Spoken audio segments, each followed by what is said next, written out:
देश के स्कूल कॉलेजों में ताले पड़े हैं, लेकिन आज इसकी अंतिम डेट थी या नहीं थी, इस पर ही बात करेंगे।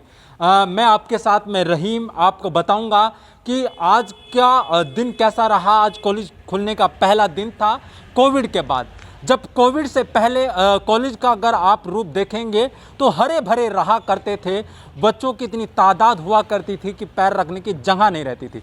लेकिन आप देखिए आज स्कूल कॉलेजों में ताले पड़े हैं, लेकिन जिसमें कॉलेज में मैं आया हूँ और उत्तराखंड की राजधानी का एक कॉलेज है जिसमें हम आए हैं और सरकारी कॉलेज है। यहाँ पर आप देख सकते हैं कोई बच्चा दिखाई नहीं दे रहा, एक दो बच्चे हैं जो खेल रहे हैं। लेकिन मैं आपको बताऊंगा कितने बच्चे आए आज के दिन। आज पहला दिन था उत्तराखंड के कॉलेजों का, जहाँ पर बताया गया था कक्षा 6 से ऊपर के 12वीं तक के बच्चे ही आएंगे, वो भी 50%। उसके बाद में एक नई गाइडलाइन और आई जिसमें कहा गया कि कक्षा 9 से लेकर 12वीं तक ही बच्चे कॉलेज स्कूल जा पाएंगे, लेकिन उसमें भी 50% की क्षमता रखी गई थी। लेकिन आज का दिन कैसा रहा, इसी की रिपोर्टिंग करने के लिए मैं इस कॉलेज में पहुंचा हूं।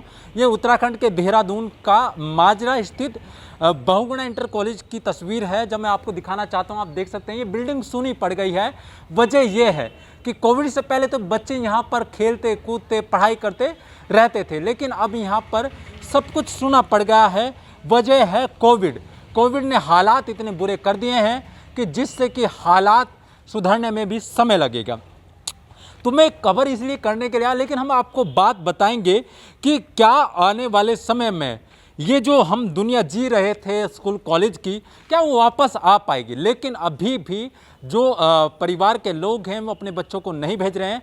आज का दिन इसी इंटर कॉलेज का वो 5 या 6 बच्चे यहाँ पर पहुँच पाए हैं, अन्यथा और जो बच्चे थे वो नहीं आ पाए हैं, क्योंकि परिवार की तरफ से ये कहा जा रहा है कि हम अपने बच्चों को तब तक नहीं भेजेंगे जब तक बच्चों की वैक्सीनेशन नहीं आ जाती है।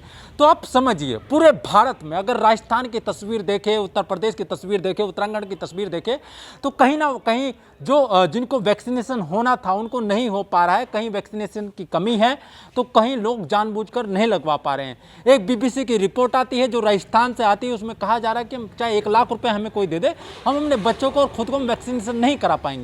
तो आप सोचिए ये सोच के कैसे हम बदल सकते हैं। इसीलिए मैं आपको इस कॉलेज की तस्वीर दिखा रहा हूँ, क्योंकि कॉलेज खुलना जरूरी है, बच्चों को पढ़ना भी जरूरी है, और जो इंटर कॉलेज और BSc MSc के जो बच्चे हैं उनको भी पढ़ना जरूरी है।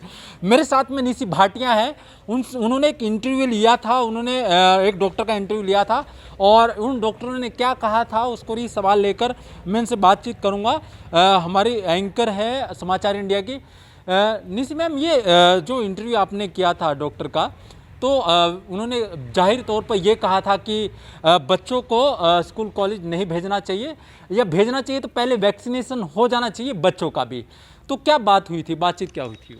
सर पहले हमारी बातचीत डॉक्टर से हुई थी, इकबाल सिंह गिरेवाल जी से। तो उन्होंने ये बात कही कि अगर तीसरी लहर की आशंका जताई जा रही है भारत देश में, उत्तराखंड में, तो इसका यही कारण है क्योंकि तीसरी जो लहर है वो बच्चों के लिए ज़्यादा घातक बताई जा रही है। जो 1 साल से 18 साल के बच्चे हैं उन लोगों को इस चीज़ का ज़्यादा डर है। इसलिए जो है अगर पूरी तरीके से वैक्सीनेशन नहीं हो पा रही तो स्कूल कॉलेजेस भी नहीं खोले जाने चाहिए। उन्होंने साफ तौर पर ये बात हमारे सामने रखी थी कि अगर स्कूल कॉलेजेस खोलते हैं तो उससे भारी मात्रा में जो है बच्चे इन्फेक्टेड होंगे। अगर स्कूल खोलने की सरकार ज़्यादा इच्छुक है तो अगर वो स्कूल खोल रही है तो वहाँ पर साथ ही साथ वैक्सीनेशन का कैंप भी लगवाएं, जिससे 18 साल के बच्चों तक को वहाँ पर वैक्सीन लगे। साथ ही साथ उनको वहाँ सैनिटाइजर्स, मास्क और इन सब चीज़ों की गाइडलाइंस के बारे में अवेयर करें।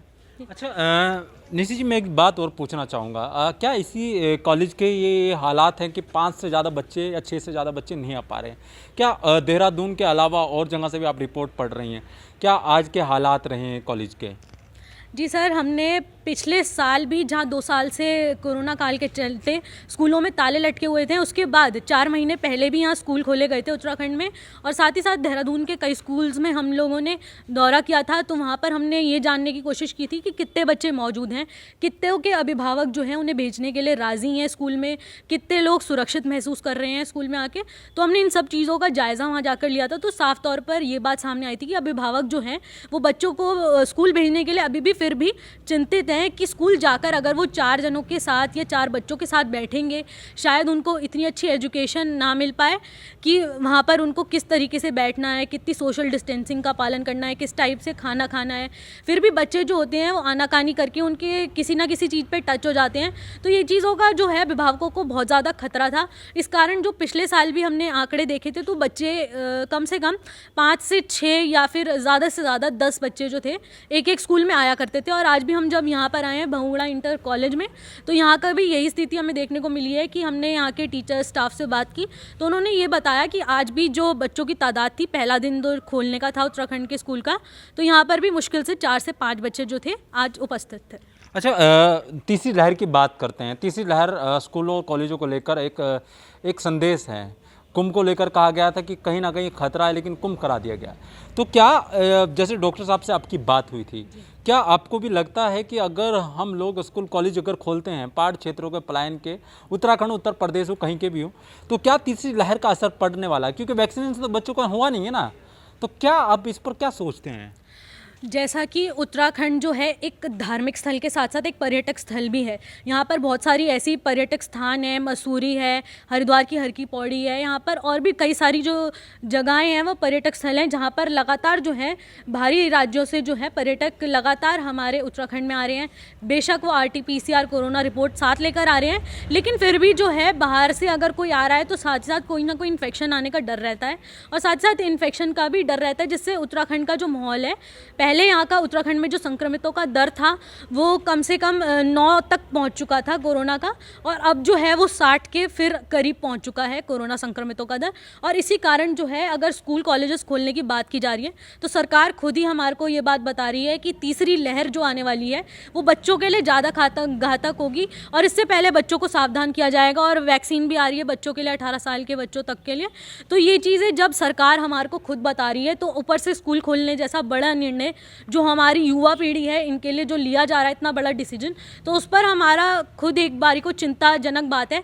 हमने डॉक्टर से इंटरव्यू लिया था, उन्होंने भी बहुत अच्छी बात ये कही थी कि अगर हम स्कूल कॉलेजेस खोल रहे हैं तो हमारी जो मेन युवा पीढ़ी है, जो लाखों करोड़ों की संख्या में जो बच्चे हैं, उनका भविष्य खराब होगा, उनको किसी न किसी बीमारी से जूझना होगा और इसके बाद जो आने वाली जनरेशन होगी उसको भी इस चीज़ का इफेक्ट होगा। अगर स्कूल खोले जाते भी हैं तो इसके बाद भी वैक्सीनेशन उनको लगनी बहुत ज़रूरी है। अगर पहले वैक्सीनेशन हो जाए 18 साल के बच्चों के बाद, उसके बाद अगर स्कूल खोले जाते हैं तो वो अच्छी बात होगी। इसलिए वैक्सीनेशन पहले ज़रूरी है, फिर स्कूल।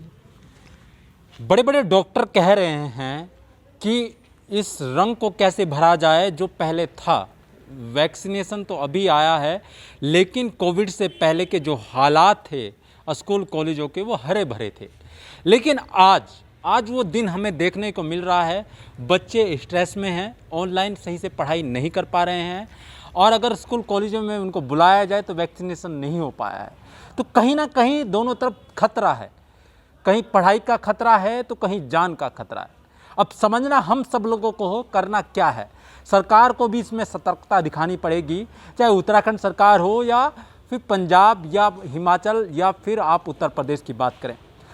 भारत सरकार को इसमें कहीं ना कहीं बड़ा निर्णय लेना होगा, वैक्सीनेशन कराना होगा या जो पढ़ाई चल रही है उसमें कुछ अपडेट देना होगा। बच्चे ऑनलाइन नहीं पढ़ते हैं क्योंकि उन्हें आदत नहीं है। आप किस तरह किसको कितना गुमराह कर रहे हैं ये वाला वक्त गुजर जाएगा, लेकिन आने वाला वक्त आपको बता देगा कि तीसरी लहर आएगी या फिर स्कूलों में वो रौनक वापस आ जाएगी। आप देख रहे हैं मेरे साथ समाचार इंडिया, खबर से लेकर असर तक।